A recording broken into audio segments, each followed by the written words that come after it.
David Grey, we're finally set up. Round two. Yeah. Round three. Round three.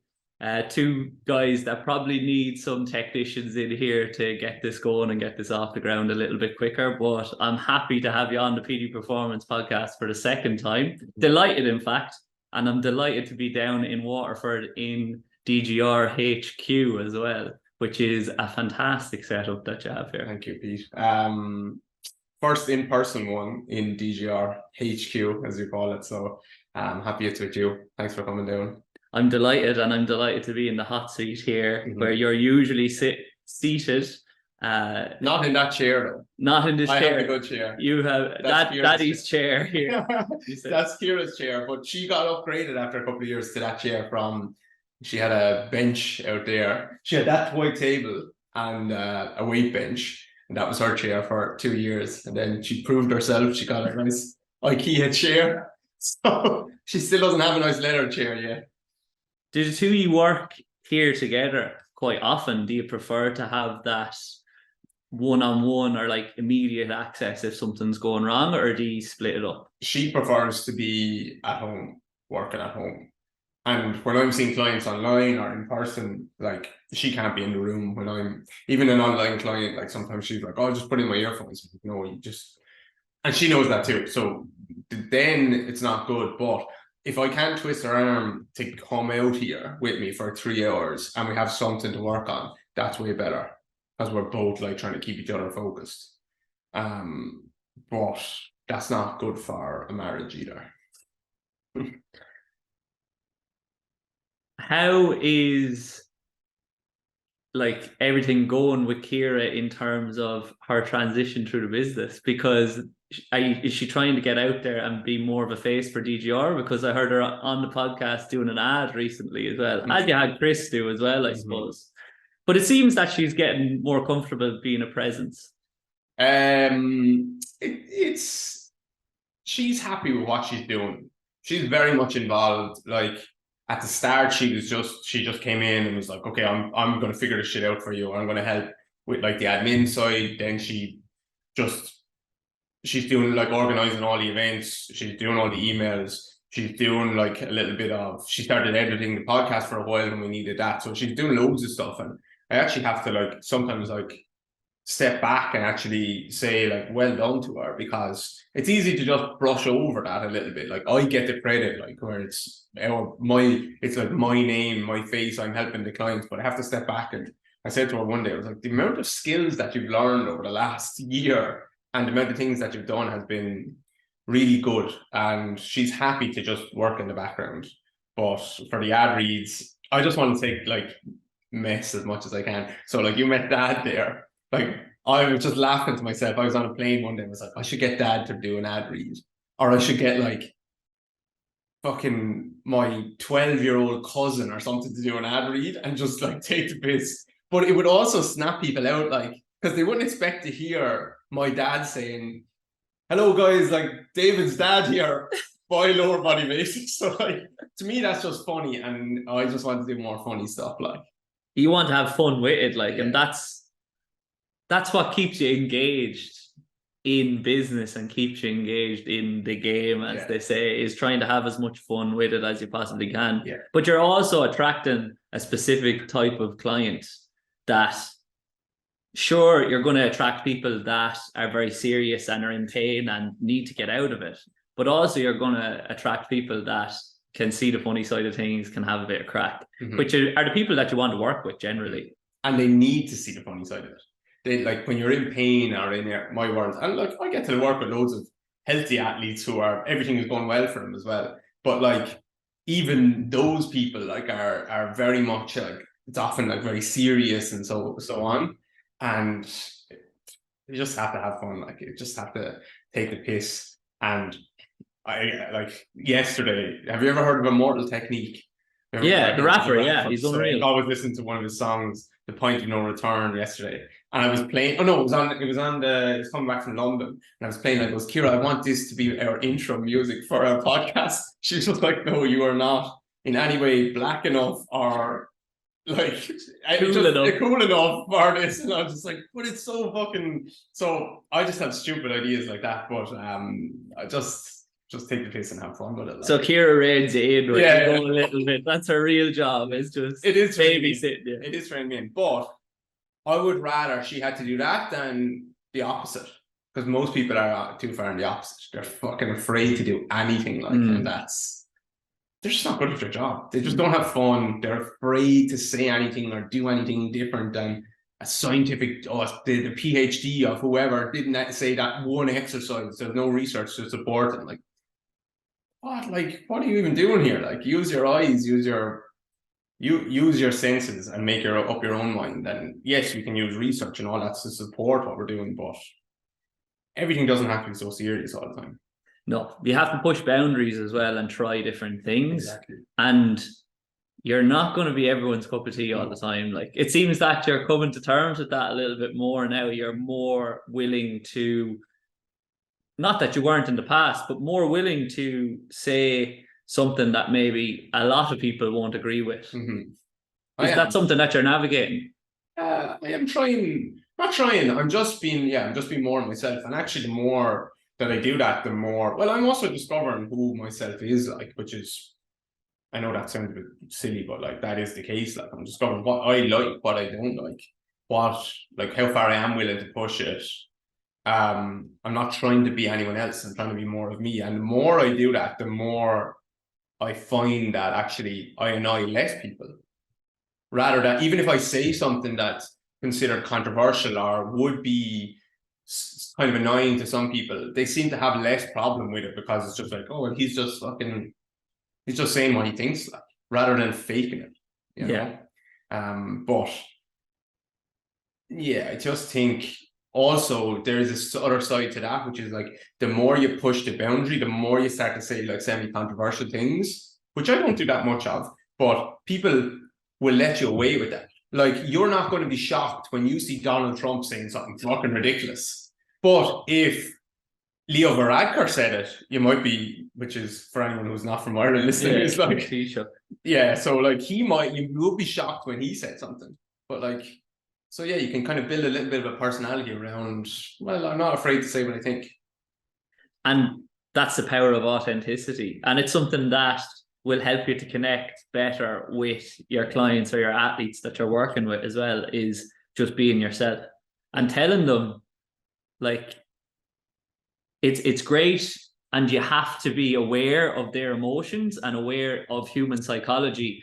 But at times, as a coach or a therapist, you might ask them, how did that feel? And they say, yeah, not great. And then you say, yeah, it was shit. And you have to be willing to say that to them, and they might get a laugh out of that. But they'll also say, look, at least he's not sugarcoating it. He's telling me what I need to hear to improve and solve this problem that we're here trying to solve. He's not just trying to take my money and keep me coming back, which is an issue in the industry, I suppose, when we're so, and an issue in the wider world as well, that we're so worried about trying to not make anybody feel bad in any way, or to say something controversial, that we're not really being ourselves or saying what we think. And you're getting more gains out of saying what you think than you're not.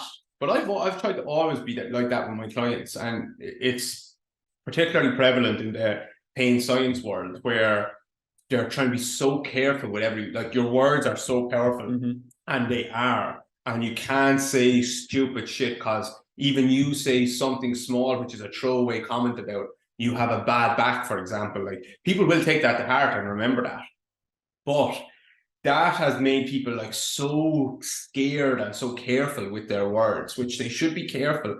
But now they're starting to sugarcoat things in the other way. And it's like, oh, like, okay, the exercise that you just did, like, oh, brilliant, excellent. I can't even say, well, no, I would rather you did it in a different way. So I just try and reframe it, where it's like, actually, if you're doing it crap, I might kind of tell you it's a bit crap.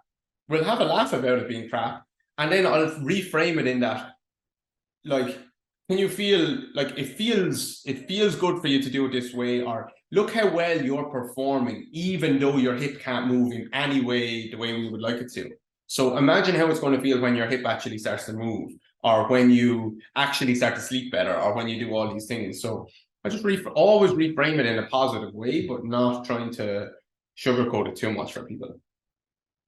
But that's incredibly important as well. I know I use the SHIT word, but like even if you're talking about the activity and their execution of the task, it's okay for their execution to be bad in that isolated moment, but you're also framing it in a way that is, you are not bad at it, but that is bad quality. And I am demanding more of you because I know that you're capable of more. Yeah. And that's the job of the coach or therapist, is to guide or motivate the athlete and also help them believe that they can access better execution of the task that they're trying to execute. Yeah, 100%. Is that something that you are talking about a lot in the seminars and the teaching opportunities that you've been running over the last couple of months? Are you talking a lot about psychology, or are you delving more into the biomechanics side of things? So everything I try to do has a basis in psychology, and like all of the things that we do in workshops where we're taking people through from like the very first day someone might come in all the way up to onto like high level plyometrics and sprinting, change of direction and stuff, and it's viewed as a progression and doesn't have to be taken exactly as a progression, again, because I have like it's called like a rehab and performance workshop. And I don't want people to think, oh, I don't rehab athletes or clients, so I can't come. It's just like, okay, these are all the skills that I would like to teach someone to learn how to move. So it doesn't matter. I would do it with a healthy athlete or a not a healthy athlete. But everything, there's always going to be the questions along the way of from the people in the workshop and from their clients of, why am I doing this exercise? Why am I doing it in that way? Like, does that mean what the way I currently move is wrong or bad or all these things? So those questions are inevitably going to crop up. And even if some people don't ask you those questions, that's kind of rooted in their mind already. So everything we do is rooted in like human psychology, and every emotion that someone has it does come back to that. I think it's important for people to understand that. And I try with my stuff, like I do stupid things, I say stupid things, and I let my emotions get in the way. And then I do try and like circle back. Sometimes I have the awareness to circle back and say, why the fuck did I say that? Or why did I think that? And I think I spoke on someone's podcast or my podcast about this with like jiu-jitsu, for example. I just started that and we were doing a move, and I was just thinking, like, in my mind, I was like, I am never going to get this, which just didn't make sense because everyone else who's done jiu-jitsu for 3 weeks longer than me could already do it. So why was there just this illogical thought that I'm not going to get it? And I analyzed that in the car afterwards. Like, that is the most illogical. Every skill I've ever practiced, I ended up getting better at. But in that moment, it was an emotional attachment or trying to put myself down. So this is what's going on in people's minds. And I think it's important to at least, we don't have to be psychologists, but to be aware of this kind of stuff. Did you catch that thought like immediately post, or did you only notice it when you were in the car afterwards? I noticed it during, but I analyzed it afterwards. I noticed it during, it was like, oh, shut up, like you just practice it. And then I analyzed it afterwards. It was like, what is that about? That's what's happening when people are trying to do a deadlift or something like that, or any movement, the simple movements like that. That's what's happening. People are like, I'm never going to fucking get this. And they're not saying it out loud to you. And they don't even realize they're saying that to themselves, but they are. 100% they are. And that's why like your words in that moment can reinforce that belief that they have, or it can be like, you're not really getting this, are you? In that kind of a way, and they'll be like, no, I'm fucking not. And it's like, okay, don't worry. The reason we're doing it is because I actually knew you'd probably struggle, because it's actually even more important to me that we get it, because this is a skill that we're going to have to try and learn and get better at. And that reframes it. It's like, why would you expect to be good at it? The reason I chose these exercises are because they're the ones that you're struggling at. So let's get better at them. Yeah. And even the hinge, there's a hinge exercise that I teach that does require some coaching. And I have two kind of things that I say to a client, especially online, because it can be tricky. I'll say, number one, before we start this, you're probably going to hate me because it's going to be hard to get. And I'm going to be quite picky with it. And so don't hate me for that. Okay, deal? And they'll be like, deal. So at least 5 minutes into the exercise, when they're struggling, they already know that they're going to struggle, and I've preempted that. So I'm handling that objection before we start. And then the second one is, when we get it, you're going to hate me because it's going to feel disgusting. You're going to hate me even more then.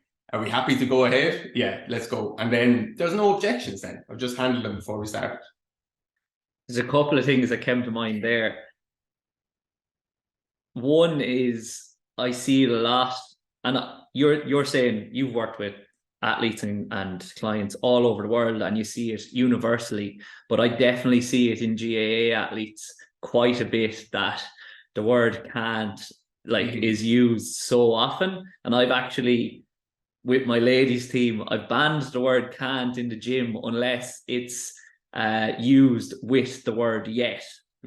That's the only context that they're allowed to use it in the gym, because I was just getting, I can't do that, I'm not able, and it's fine if you can't do it now or you're not able yet, but just throwing a black and white broadcast, I'll never be able to do it, is not helpful at all. It's not a growth mindset, and it's not what I'm trying to facilitate as a coach. It's not going to help us to be better. The second thing is, we wouldn't be very good at what we do if we just gave things to our clients and athletes that they could do 100 out of 100 times. I had a conversation with two coaches on Monday about in football training and the use of drills, and they said, look, they're messing up in the drills quite a bit. And I was like, yeah, they're meant to. It's training. We're meant to make mistakes. And then they quizzed me and asked, should we stick with the same drills until they can do it with no mistakes? And I was like, absolutely not, because then you're not really training the skill. You're just training that drill to a high degree. So they'll be able to do that drill, but that's not going to help them on the field of play. And the context with which we're talking about this, a lot of this, and what we'll be talking about for the duration of the podcast for the listeners that aren't from Ireland, is David also has a background in Gaelic games. So we're talking about Gaelic football and hurling. And you would have seen as an athlete that the style of coaching that has been used in those endeavours for the last 20 years, probably forever, has been quite authoritative and quite fixed and black and white. But it is absolutely changing for the better over the last 5-10 years. I think it's important to ask, why are they failing, or why are they struggling at that drill?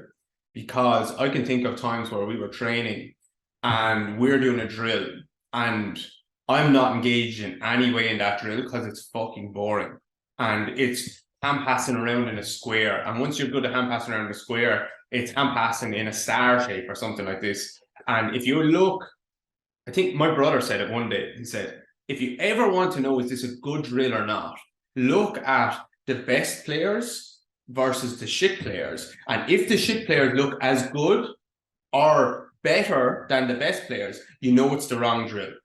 And I thought that was just perfect. And that really framed how I looked at training, because the reason the shit players don't look good is because it's fucking boring. They're not engaged in the drill whatsoever. And the reason they might not look bad, let's say, but someone who came up to that team for the first time, they wouldn't be able to pick out who the best players were based on skills. They might say, yeah, he looks bigger and stronger, but skill based, not better. But the reason that they don't stand out is because there's no demand on decision making in the game, in that drill. And that's fucking 10 years of GAA where we were just doing the same drills or different drills. And then you go into a game-based situation, the best guys just stand out immediately because they actually have to make a decision. I need to run in this way to get the ball. When I get the ball, I need to make the right decision with the ball and so on. Do I take someone on? Do I carry? Do I kick? Do I take a shot? That is where really the best are separated from the elite, are separated from sub-elite and so on. And it has to be, I'm just you hear me getting slightly angry about that, because I feel frustration. Frustration. It's just this fucking endless drill. Yes, people are failing. It's because some of the time it's because the drill is just bullshit and there's no engagement there. Other times it's too difficult, and you need to think about that with regards to that 80-20 rule of you should be relatively successful. That's easy to measure with regards to shooting and stuff like that. You should be shooting from a place where you're scoring about 80% of your shots. So 20% is okay to miss. If it goes the other way, then maybe it's too hard. So I think it's important to try and figure out why they're failing. And ask them as well. That doesn't happen. Yeah, but you can't listen to shit people. No, but if you ask a group who's going to talk, it's not the shit people. You know, it's, well, it depends. Yeah, well, it's not that's not shit. They have a lot to say. But generally, the team leaders are going to be the ones that speak, and that can be a problem as well in a way. In that sometimes it can be good to split up the groups into subgroups so that you're getting a more universal response back, and you're actually finding out what people think, and they have to be willing as well to say this is bullshit.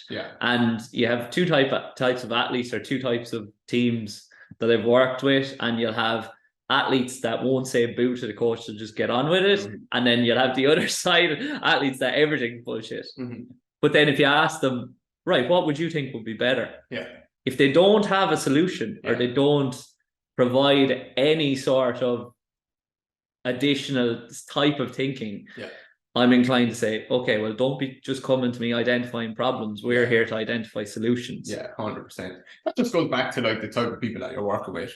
If the team is successful, they're going to be lads who are serious about trying to get better. Lads and girls who are serious about trying to get better. They want the best for the team. They want the training to be as challenging as possible. Sometimes too much in that direction. So you need to, and I don't mean like with the drills that like you should forget about the shit lads, but it's important to remember you're trying to bring the shitter people up a level, not trying to bring the good people down a level, because that is a recipe for disaster in training. You need to challenge people to, if you want to get on the ball and you want to make the right decisions in a game, you have to find a way to get on the ball in training and make the right decisions. And if your basic skills are lacking when you get to senior level, like soloing a ball, or in soccer, like just dribbling a ball, passing a ball, if those basic skills are still missing at that stage, then you need to work on that in your own time. Because we can't just spend every training working on super basic skills and not the actual game-based scenarios that are going to make the team better. So, but that comes back to people, individuals taking the responsibility, and a lot of them, I won't even say won't, because I know players that really struggle with basic skills even at senior level, and they probably were never fucking told, you need to work on this. Just simply like, you need to work on this in a nice way. Get up 10 minutes before training and do your kicking, do your whatever. And maybe they just never thought of that, which sounds obvious, but they probably didn't. I think as well as that though, and I spoke about it on the last episode, a lot of them don't understand how little you have to do to improve at a skill. They think if you're telling them you need to work on this shot from this angle, they'll be like, right, I need to take 100 shots. They don't realize that, as you just said there, if they get up 10-15 minutes beforehand and they take 10-15 fully focused shots, but they do it consistently, it's going to be more beneficial to developing that skill than doing 100 balls one week and then forgetting about it the next week. 100%. Skill development, I talk about this in our workshops a little bit as well, with regards to plyometrics, because I view movement as like skill, right? Movement, there's different skills you need to be able to do, and I kind of break that down into the gait cycle. I won't go into it, it gets a bit detailed, but I break it down into the gait cycle and then break the skills down that we need to learn to make us successful at different parts of the gait cycle. And that ends up with us just doing simple exercises at the end of that, and we keep breaking that down. But what was I going to say? Plyos. Plyometrics. So, what was I going to say about plyometrics? You're going to say that you view everything through a lens that's a skill, and we're talking about skill development as part of developing an athlete in a closed scenario. So that you can further enhance their performance. You said a little like you don't micro too much. So with regards to plyos, like that's the thing that I talk about in the workshops, is it's the exact same thing as someone going out and doing plyometrics, like learning to kick and stuff like that. It's the same thing as someone going out to do plyos once a month and just hammering it as much as possible. It's not gonna help you, and there's a big risk of getting injured. Now, if you have a very high training age with regards to a lot of plyos, maybe once a month is enough to top it up, or once every couple of weeks. But for most people, when they're trying to learn the skill, it needs to be little and often. But with plyos, is a tricky thing because there's high demand on connective tissues. So like you need to do it often enough to learn the skill, when to pre-activate, how much to pre-activate, the co-contractions, when to let go of that tension. None of that is a conscious thing, and it can't be. And it can't be like, you can't use words to speak that into people. They need just exposure to contacts. And that's the tricky thing, because if you don't have a good training age, then you're going to stress the connective tissues in a way that they can't handle. And now you get injured before you get good enough at the skill. They need both though. They do need the cues as well. Some of them, at least, that I've been dealing with, in terms of we pool our athletes into what they need. And typically one of the groups, the hoppers, they call themselves, they're the group that run into Achilles tendinopathies most often throughout the season. Why are they the hoppers? Because I give them additional plyos. That's what they call themselves. But I see, and I've spoken about it previously, in terms of we're assessing their counter movement jump and their drop jump. Typically, they're going to have a decent counter movement jump and not, or a squat jump, and they're not going to be as good at the drop jump because they're less reactive athletes.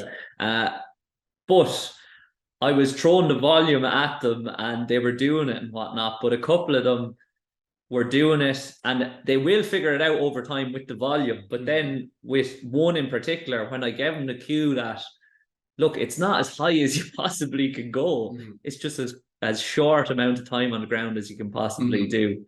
We saw his RSI go up by like 0.2, like immediately. So I took that personally, that I wasn't communicating it effectively.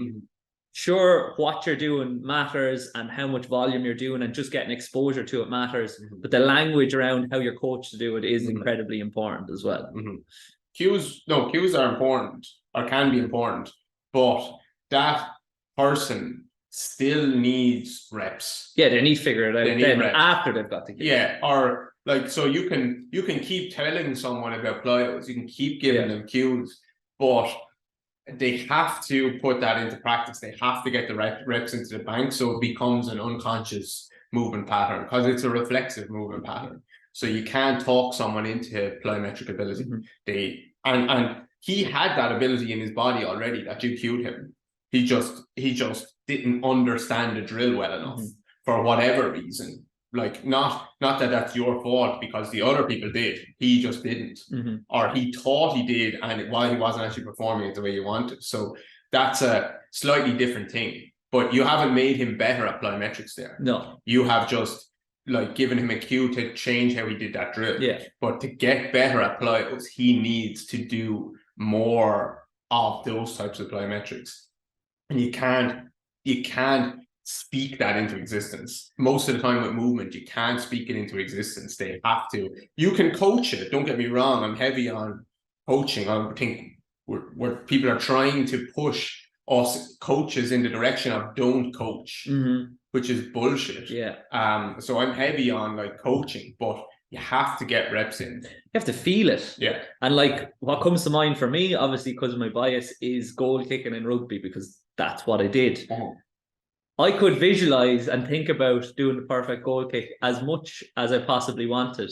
And sure, it might help to a certain degree, but it only helps if you're actually getting the reps in as well, and feeling how you're kicking the ball, how it feels when it goes through the posts. And now I'm getting into golf, and I know you're getting into jiu-jitsu as well, so we're back at the basic level.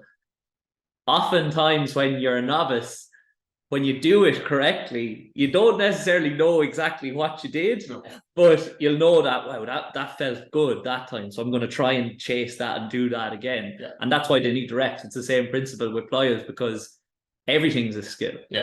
Feel is important. Sensory is the most important thing. And you, like, I'm sure you had the same experience where when I was kicking frees in Gaelic football, I would, like, early in a game, you'd be nervous and stuff, right? And you might get an easy enough free, hopefully, and you'd kick it, and it would go over the bar, but you'd fucking know, like, people would be like, oh, great score, blah, blah, blah, because they're just looking at the end result, and I just know that did not come off the sweet spot of my foot, and I'm more nervous for the next kick now, because that did not feel right. So I was judging always on that feel. It was like, I fucking struck that. And if I kicked it wide, like, but I knew I struck it lovely, I just slightly miscalculated the wind or something, I would be much more confident than a shitty one that went over the bar. So like, that feel is so important. I've had many an argument with my old lad about those kicks that went over the bar. He said, "Jesus, you kicked very well." And I said, "No, I didn't." He said, "You scored them all." Doesn't mean I kicked well. Yeah. I could kick much better and put them over the bar as well. Yeah. And it's just, I think that's something that only people who have tried to push the boat on skill development actually understand. People, that's why armchair people looking at sport, when they've never tried, and don't get me wrong, I didn't play sport at a high level, but they just don't understand what these athletes are going through. And that's why we understand, because we didn't get to that level, but we still pushed it as hard as we possibly could. I don't understand what they're going through, but I've spoken to enough athletes by now that I'm like, there's so much going on under the hood in terms of like how they feel on a given day and how they are trying to get into a certain state to perform well. And their level of intelligence is on another level in relation to movement, execution of skill. They'll be talking about things that you wouldn't even think to reference or to focus on. And that comes back to what we're talking about with the good players and the not so good players in terms of pattern recognition and then execution of the skill. You can be a very, very good executor of skill, but if you can't recognize the pattern and make the right decision, it's no good to you. You can get away with being not so great at the skill, but being good at pattern recognition and decision making. I was thinking about, I was watching the new Formula 1 series last night, and I was thinking about, I was just watching Max Verstappen, and like, obviously he's a bit of a dickhead, right? But I was just driving today, it doesn't matter that I was driving, but I was just driving and I was thinking about that. It's just like, the mindset that someone like him has to get into to drive for 60 laps or whatever the hell it is in the most intense, like pushing the boat as much as possible. Like in that sport, that braking 0.1 second later into every single turn than your opponent is the difference. And accelerating a little bit harder in or out of the turn is the difference. I was just like, it shouldn't be a surprise that he gets on the radio. Like when someone says something, he's like, what the fuck? Like he's on edge because of course he's a fucking dickhead. He can't not. Of course he can. Sorry, he can. Like different athletes, maybe Lewis doesn't do that as much and stuff, and he's been way more successful. But you just can't compare yourself to these people who are living on the very edge of like their ability. They have to. Not that they have to, but he has to get into that mindset to get the best out of himself. And that might change over time. Like I'm sure it will change over time as he gets more comfortable and confident with himself, and maybe the pressure comes off a little bit. But the same edge that allows him to go harder into a turn is probably the same thing that's getting him fucking screaming on the radio, you know? So it's hard to take one without the other. You can't, because your biggest strength is always your biggest weakness. And to touch on something that happened at the weekend in terms of one person that stands out from what you're talking about there is Johnny Sexton, captain, winning the Grand Slam, goes off, heroes, like applause, standing ovation, top point scorer in the Six Nations. Oh, he might be Ireland's greatest ever player. He's amazing. What a leader, what a talisman, what a player. 2 years ago, he got taken off with 20 minutes to go and he got pissed off. And people said, oh, it's not good enough. He shouldn't be the captain. No way. So if he had been okay, la-di-da, to get taken off, would Ireland have won that Grand Slam? We can't say yes or no, but you can't change the type of person that he is. You have to take the good with the bad. You might have a forward in GAA that goes out and takes a huge amount of shots, and some of them are crazy. One day they might all go over. The next day they won't all go over. Are you willing to put them in the next day in the event that they might all go over? And it's the same in business as well, in that your biggest strength is always going to be your biggest weakness as well. And that's probably something that, to reflect back, Ciara is complimenting you with. She helps you with what you're not so good at. 100%. Yeah. And what, like, I can try and be good at that stuff. And I could, like, of course I could, because we can all get good at, no matter what we focus on, we can pretty much all get good at. If someone else in the world can do it, like, you can do it, apart from, that's why sometimes I reference Elon Musk. And I think people thought I was comparing myself to him. It was the opposite. I was saying, like, I can't do what someone like that does. They just have different level of brain power. But other people, like other business people or other people in the industry, we're all on the same level. No one is more really intelligent in this industry. Like, yeah, of course there's levels, slight levels, but it's not like the difference between me and Elon Musk, which is like, there's just, no matter, I could spend 1,000 years on this art and I just wouldn't have the ability to do that. So I think we're all just on the same level, and you can just learn. If someone else can do it, you can learn it too. But if I spent my time learning, like, how to edit podcasts and all this stuff, it would just take me away from what I'm good at and what I'm really good at and what I need to get better at. So just trying to prioritize as much as I can. What are those qualities that you think you are quite good at that you do consciously lean into?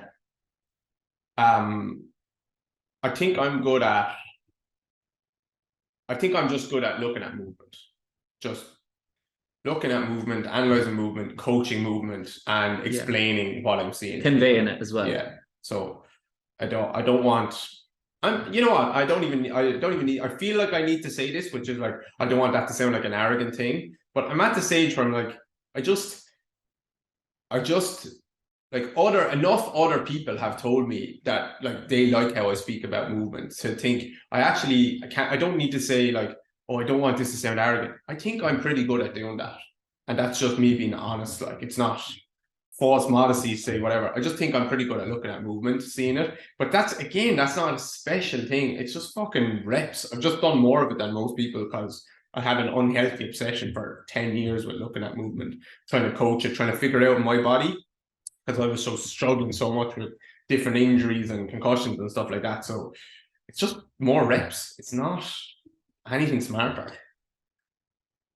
Absolutely. And obviously you have a skill of observing people and then breaking it down and knowing what you're seeing in terms of the movement. But I believe, from following you for the last 3 years, the communication and the coherence and simplifying everything is a real factor in your success. Is that something that has come semi-naturally, or do you always consciously think, okay, how am I going to convey this to the person that is the least able to understand it? I think I'm not that smart, so that's how I try to think about movement myself. I'm not particularly intelligent, and like, I'm very, very average. So I just look at movement, and that's how, like, that's what is, like, an analogy that I'm using or whatever it is. Like, that's kind of how I'm making sense of it. So it just makes sense for me to communicate it in that way. And I've gotten deeper and deeper and deeper into understanding movement. And, like, I don't talk about the complexities a lot, only when I, like, am mentoring someone and we need to dive deep. But that complexity always ends up with simplicity. That's what I don't think people understand in the business, like, or in the industry. We're at a stage now where people think, like, thinking is considered overthinking. Thinking now is considered overcomplication. Certainly, like, in the pain or rehab world, people have basically a list of exercises in their mind, which is, okay, someone comes into me with foot pain, I'm going to give them towel scrunches. With calf, Achilles, or shin splints, or anything around their perineal issues, they're getting a calf raise. Anything from the knee up to, like, the thoracolumbar junction, they're getting glute clams or some form of that. Anything from, like, the lowest part of the thorax up to the skull and out through the fingers, they're getting band pull aparts. And anyone who tries to analyze anything outside of that is considered overcomplication. And that is just embarrassing. It's actually disgraceful the way the industry is. The lack of trying to even just think about something. I don't mind if you use those exercises. I have no problem. But at least critically think and explain to me why you're using that for that specific case. But anything outside of anything, and thinking is now considered overthinking. And that's insane. You can hear the same frustration in your voice there as when talking about your career athletics. Is that a mission of DGR to improve industry standards? Is that a conscious mission of yours, or do you have even a conscious mission that your goal is, this is what we're trying to do as a company? Not really. I don't think so. I don't know. You look at all these. I worked for lots of companies. I did lots of weird jobs over the years. They all had mission statements. I fucking never read one. And if I read one, it certainly didn't mean anything to me. I just was trying to. I think I'm trying to just every day just be a little bit better if I can. Not even in a conscious way. It just makes sense for me to. When I'm working, I'm just trying to coach a little bit better than I did yesterday. Not even consciously. It's just like, oh, yesterday I made that mistake and I probably won't say that word again. And I won't even like analyze that. It will just naturally happen. So I don't know. I think my goal at the moment is we've moved more towards like coaches and therapists and helping them understand movement and hopefully, understand movement and coach movement. And ultimately that needs to result in predictable and repeatable results for people. Not because anything could help anyone, but we want something that's relatively predictable and relatively repeatable. And that's where our system has kind of ended up. And for some weird twist of fate, it's made that kind of thought process, and the kind of thought process that I have has made its way across the industry to a lot of like corners of the world, and a lot of great people around the world using it and tweaking it and all that stuff, which is really cool. And we're just going to keep going in that direction. I think their mission is twofold: help people who need help, like I was an athlete, I was struggling, like help that type of person who needs that help to get that help better than I did. So that's kind of one mission that's always in the background. And that I found that the best way of me doing that is to train the other coaches and therapists. And then that goes along with that mission kind of is helping coaches and therapists. This is probably my bigger one now, is helping them have more fun, enjoy their job, earn more money, work with the people that they want to work with, and realize that like this can be a good job and you can help a shit ton of people, not pretend to help them. Because that is like, the amount of messages I get from physios and therapists in the industry who fucking hate their job because they know what they're doing is not helping people. Imagine going to work every day. Imagine you going down training 2 or 3 days a week with a team and knowing for a fact that I am not actually helping someone. They would be better off going to a personal trainer than coming to me and actually getting fit and strong and stuff, because all I'm doing is rubbing them and they're feeling better for 6 hours and then they wake up tomorrow and they're the same again. That is what people are doing. And it's mad to me that some people will ask like, oh, what's the price of a workshop? Oh, that's a little bit too expensive for me. I understand it. Don't get me wrong. Like it's a big commitment for someone to pay and come for a weekend and all that stuff. But you ever hear in the crypto community, that like they'll say the meme is like N.G.M.I not going to make it. Like this person isn't going to make it. Like some people aren't even willing to step back for a weekend from seeing 10 clients a day and come to a workshop, which is going to help them learn things that will make them get better results with those clients. That's the survival mentality, though. It's such a short that they have. It's a short-term thing, though, but they don't even realize that they're doing it. Yeah, but then people aren't going to make it. No, they hate their job. You need to look long-term. Yeah, but we've spoken about this previously on the first podcast episode about how you have to go through a period where you experience a lot of stress and you overreach yourself. Yeah. If you're going to realize your potential down the line. Yeah. And not seeing those 10 clients and spending some money that in your mind is like a lot of money is uncomfortable, but you have to lean into that discomfort if you're going to grow and improve. Yeah. And I don't even mean our workshops. It could be any workshop, but they're not even willing to try something new because they know, like, that's actually a really shit place to be, where I'm doing just good enough to get by financially and just enough to kind of pretend I'm helping people. So I'm just going to stick with this, and my success then is just getting more of these people in, charging an extra $5 a session or something like that. I'm like, it's laziness though as well, because the alternative is thinking and go and doing something about it and actively trying to improve. And like, I see it with coaches that I speak to, I see it with athletes as well, that the lazy out is often taken. You want to talk about getting better, but you don't actually want to get better. You don't want to grow. You don't want to improve. And actions are going to speak a lot louder than words in terms of what you're doing. And I think once you've gone through that and you've attempted to improve, and maybe you have gone through a period of growth or you have improved, you're well able to identify the bluffers and you're able to see who is invested in improving and who is not, who just wants to talk about it. But I think something that you're quite good at, and that's why I wanted to ask you about your mission, was using your mindset and framing things and frameworks to your benefit long term. And you're conscious of your own psychology, and you're conscious of what drives you on in any endeavor, be it business, be it in jiu-jitsu, be it anything at all. Like, even just catching yourself there in the car on the way back from jiu-jitsu with that thought, you were able to consciously reframe it. And it's something that's probably benefit your clients as well, that you're able to help them to reframe things and reframe things for them. What's the question? The question is that a conscious process for you? No, I don't think so. I think I was always interested in psychology,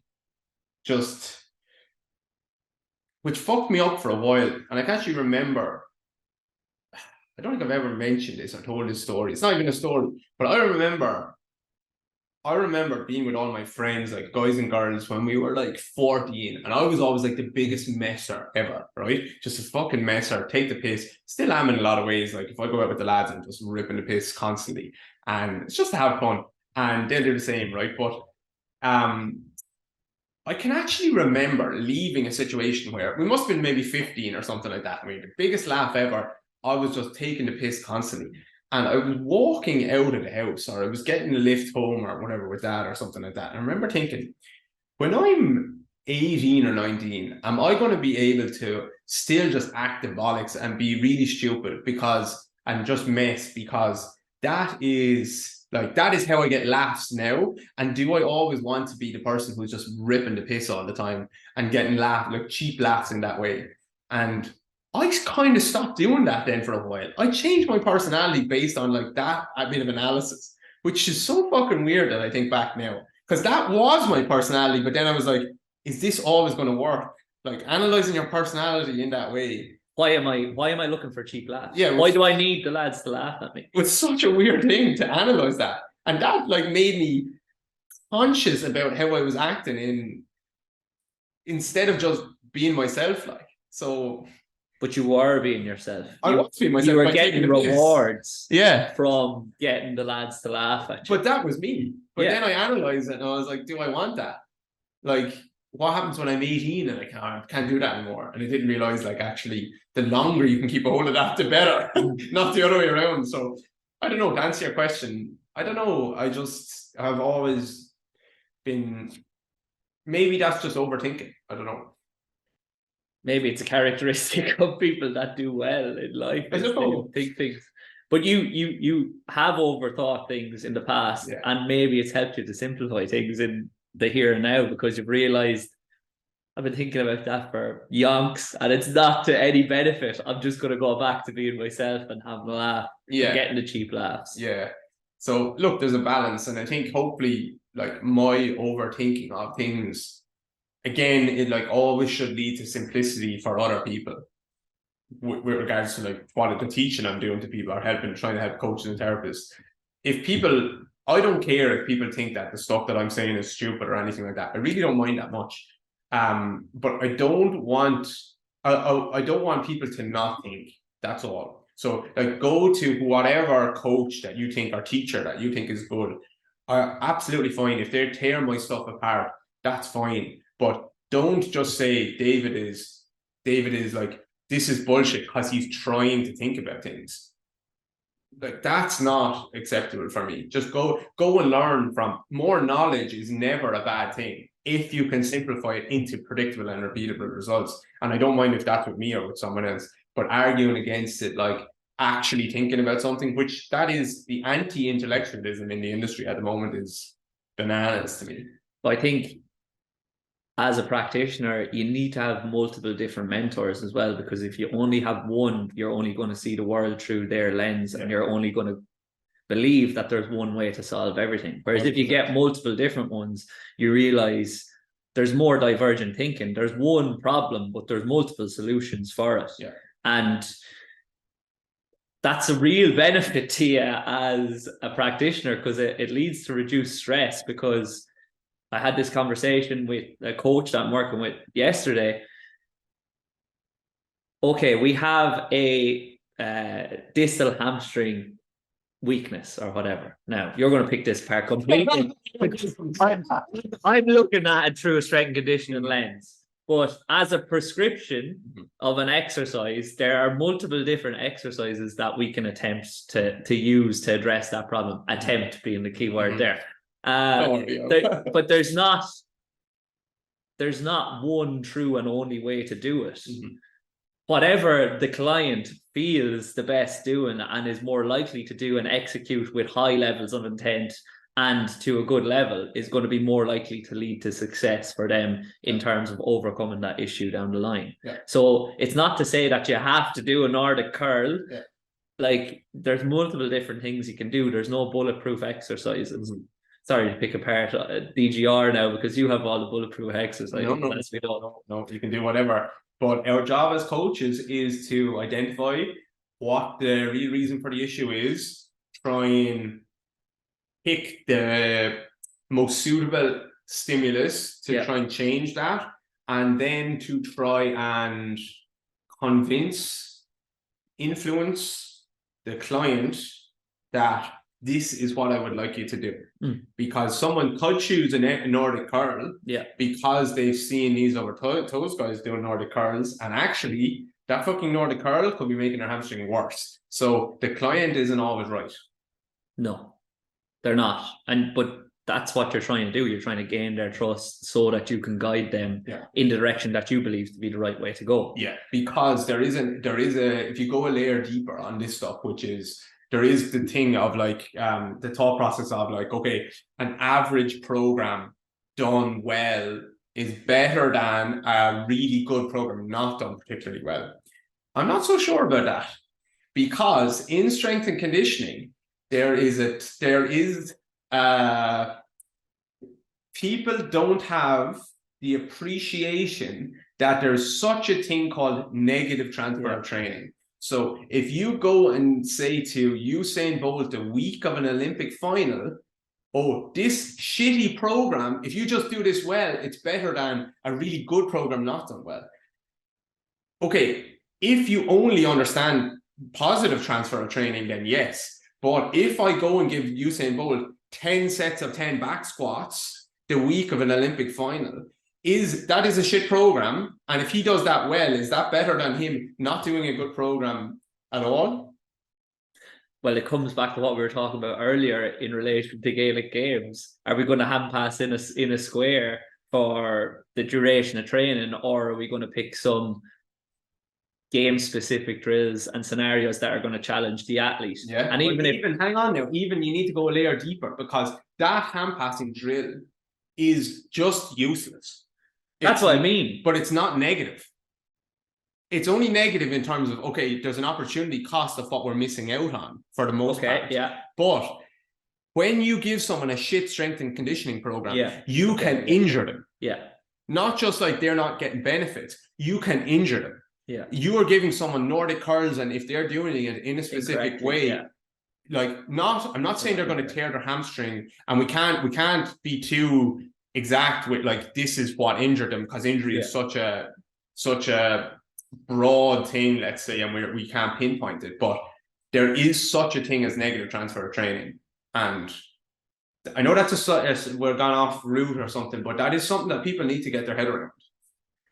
But it's ingrained in movement patterns that are I don't want to say optimal or suboptimal, but it's ingrained in movement patterns that are probably not going to lead to better or even the same level of performance. Is going to lead to worse performance and predispose them potentially to injury or pain, as you said. But that comes back to not only the program, but how it's being executed as well. Yeah. But I understand completely what you're saying in that, like, if you give them bullshit, like, they're still going to execute it like bullshit. There's no way they could execute it well. Exactly. And that's the job of the strength and conditioning coach, to write the program for the individual that they believe to be the best in that moment. Because relatively often I get like people who would be considered, just in Ireland, the top 10 footballer, not relatively often top 10, but like a popular name that people would know in terms of football or hurling, right? Popular name that people would know very, very well. And relatively often they will have come to their own conclusion that they would have been better off not doing the strength and conditioning work not doing any strength and conditioning work that they were being given from their coach or whoever it was, like top strength and conditioning coaches in the industry. They would have been better off for the last 12 months or 2 years, literally doing nothing than doing what he was saying. Yeah. That is a scary thing. And I know it's tricky for the SNC because he's a group of athletes, but like it is getting to this stage, or it has gotten to this stage where a lot of people are getting worse from their training rather than better. That is the issue. That's what I was just thinking, is it's because the coach, well, it's not ever one reason, as we just said, but the coach is being spread very, very thin, but also they're not thinking critically about each individual athlete. And it might be partly because they don't have the time to do so or the interest in doing so. So then they just say, this program's good enough for them. So I'll just throw that in. But why? Because they don't have an appreciation that there's such a thing as negative transfer. They only deal with regards to volume. Or intensity. So, we could do too much back squatting or too much intensity of runs or whatever, volume of runs. Not, this exercise could be the thing that completely flares someone up, gets them to have a tight back. Maybe they end up tearing a hamstring and their season is ruined. Maybe that was the most important player for our team, and like they lose their job. They ultimately, and actually small stuff like that. Like there is players who can transform a team. So, for example, if you remember the Down team back in, I don't know, Marty Clark came back from Aussie Rules, and he basically, not on his own because there was 15 players playing, but like he got them to an All-Ireland final. They were a nothing team before him, and suddenly all the players around him started to look amazing. Imagine you injure that player and you just ended up with the same type of team that you always did. So, like, there is such a thing as negative transfer of training, and one injury to one player could be the difference between your team literally going out and winning by 10 points and losing by 10 points. And the argument is like, that player isn't going to score 20 points in that game. But one player can transform within the system, can transform the team. And you do not want to be fucking up these players. But that's your number one rule, I suppose, is to do no harm. First thing you do. But they don't understand negative transfer. Because the question is always, okay, this program, it's going to make some athletes better and some athletes not better. Not some athletes better and some athletes worse. When have you heard a strength and conditioning coach in the GA saying that? Some athletes, the potential is for them to get way worse doing this. Never, because it's not in their self-interest. Exactly. But does it happen? Yeah, 100%. Exactly. It happened recently with me in that I had an athlete come to me that was working with me, and the athlete is a real high quality strength athlete, but just does not move well at all. Like no, very little reactivity, but like just movement quality is all over the place. And for whatever reason, I have them pooled into groups of 3 in terms of what their needs are. And I did pool this athlete in question into the reactive training group, but there was still in that group that I failed to see before I referred out, there was still too much strength work in there for that athlete in question. They needed their own individual one where there was more plyos, more reactive work, and less strength work. But that's just you learning about that person and that person learning about you. But it also identifies to me that I wasn't conscious in that, and you have to take that on as a coach. That's what we're talking about. You don't know that. But I even me, like, getting a chance to work more often one-on-one with people. Like, don't get me wrong, I'm not like, I empathize with coaches who are working with groups. That is not, there's a reason I don't work with big groups a lot of the time, because I'm not good at that. So I'm not saying if I was in the situation, I'd be way better. I'm just saying we can acknowledge that, like, or hopefully we can acknowledge that there is negative transfer. But even me, one-on-one with a client, I might have made the exact same, like, quote-unquote mistake, but that's just something that we can then learn from and get better and better and better as we go, where we start to learn more about that athlete and that body and his body. And that's not to say that amount of strength work won't be right for him at a certain point in the future. Just right now you figured out, okay, it's not right. But I just want people to acknowledge, like, at least you're acknowledging, oh, like, usually that athlete would have been like gaslighted or whatever it's called, where it's like, no, you're just soft.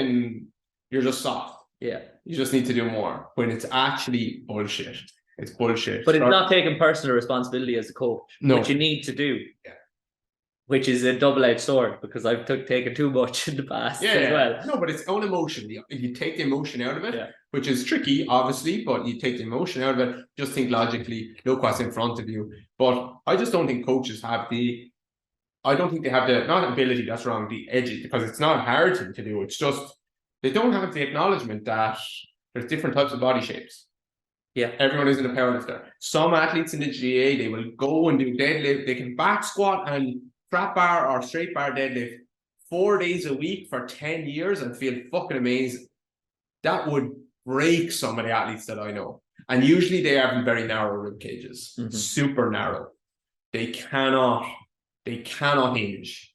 And now their back squat is a hinge and their hinge is a hinge. And now they're hinging. They're basically doing a back squat in a deadlift as well, or they're doing a deadlift in a back squat as well. And they're doing that 3 days a week for a couple of years. Bye-bye your hip internal rotation. It's gone. But you know, the funny thing about you talking about that is the DGR interactive presentation on narrow and wides.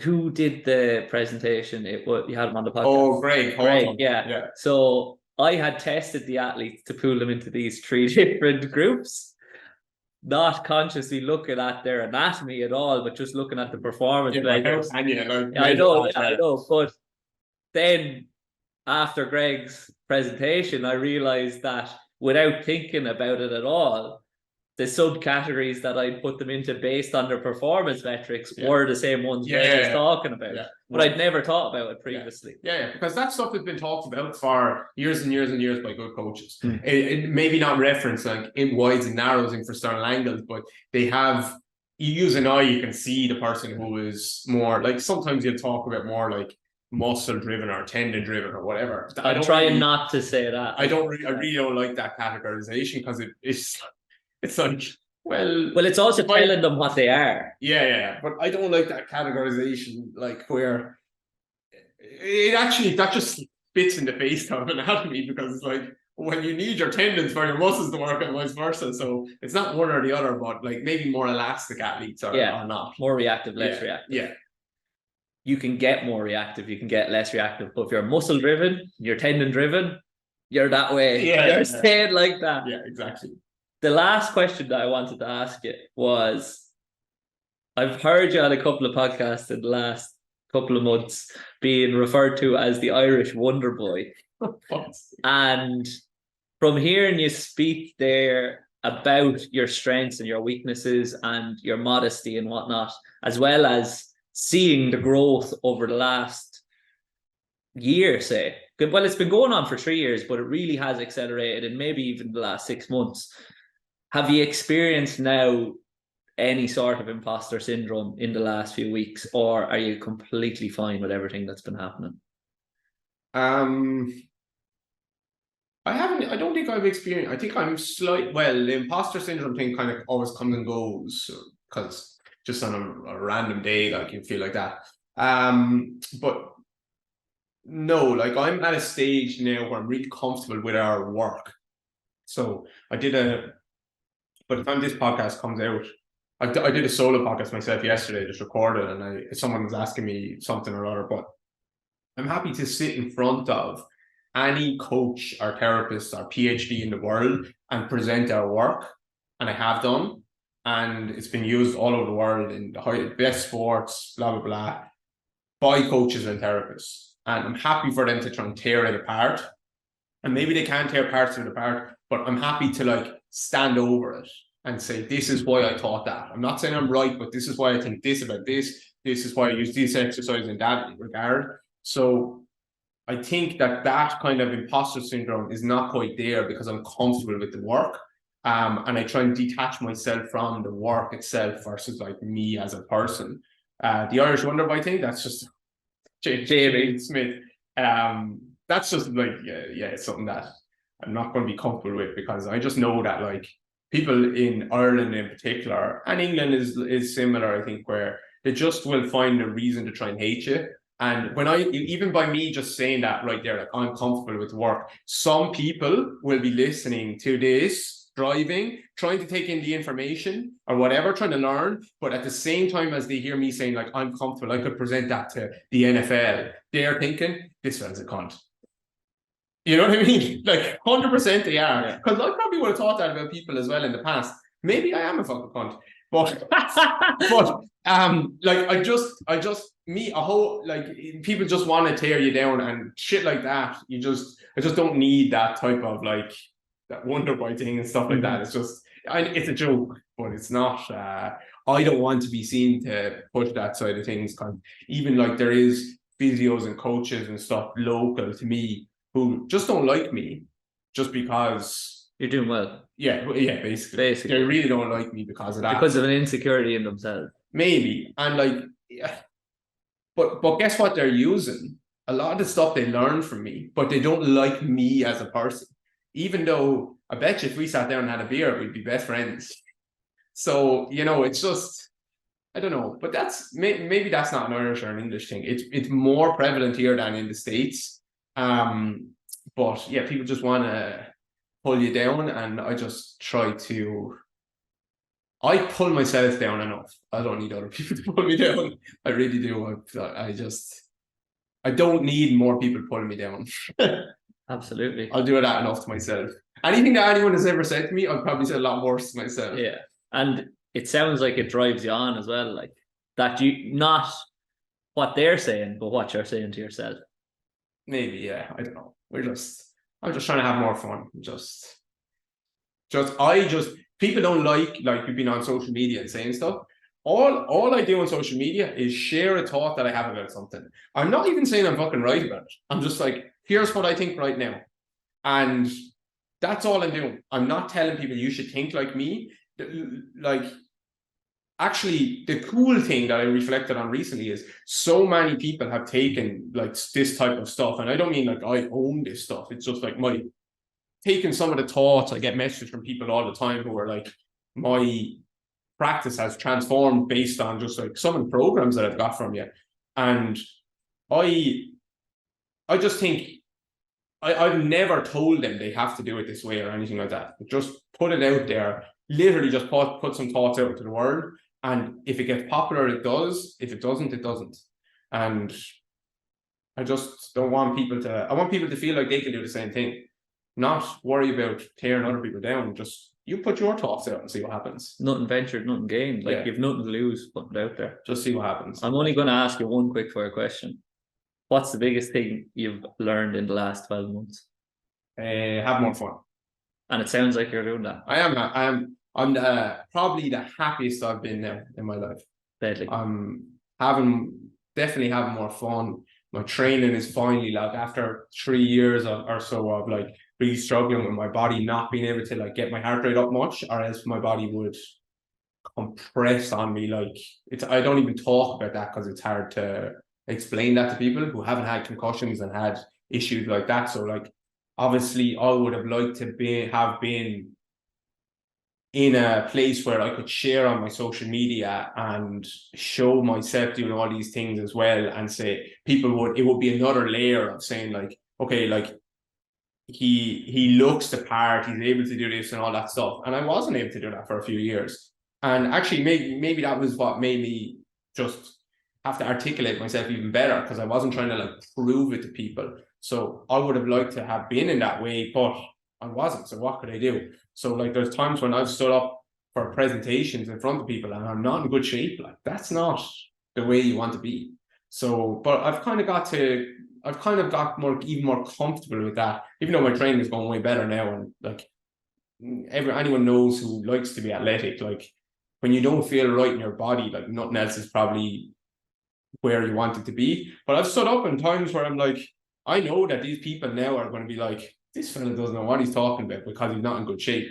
And like, I have to even more than make sure that they leave with no doubt that he knows what he's talking about. And he's, just because he's not in good shape right now, is completely separate to what I just learned from him right there. So I don't know, that's a side tangent, but I'm just having more fun with things, being more myself and just enjoying things. So we love the side chat tangents on the Petey Performance podcast, and there's been a ton of them there.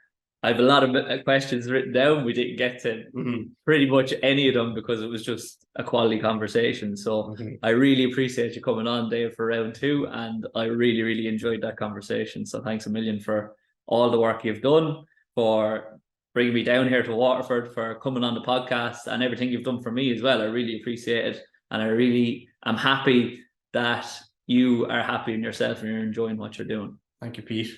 Who's your favourite athlete of all time? It's Johnny Wilkinson and Ronan O'Gara. So when you said that there, Ronan O'Gara came to my mind, and then I said, wait, no, Johnny Wilkinson. And then I said, I can't select between the two. Yeah, I like Wilco a lot. And O'Gara is probably my favourite coach as well, which is yeah. When you listen to O'Gara talking, like, he has emotional intelligence that you didn't know he had as a player. No, and maybe he didn't have it. Maybe he didn't have it. Yeah, maybe he didn't have it. But Wilkinson is fucking legend. When I wanted to like start practicing free kick taking as a Gaelic footballer, I was looking at Johnny Wilkinson. I was like, I need to watch what he's doing. And now I wouldn't necessarily agree with everything, but he's a fucking legend. He's the most. He said the most as the answer to that question on this podcast. So aspirationally, I'd like to get Boredom on the podcast eventually. We'll see if it happens. But for now, I have David Grey, who's pushing 100,000 on Instagram. So I'm delighted to close with that. Thanks a million, Dave. Thanks, Pete.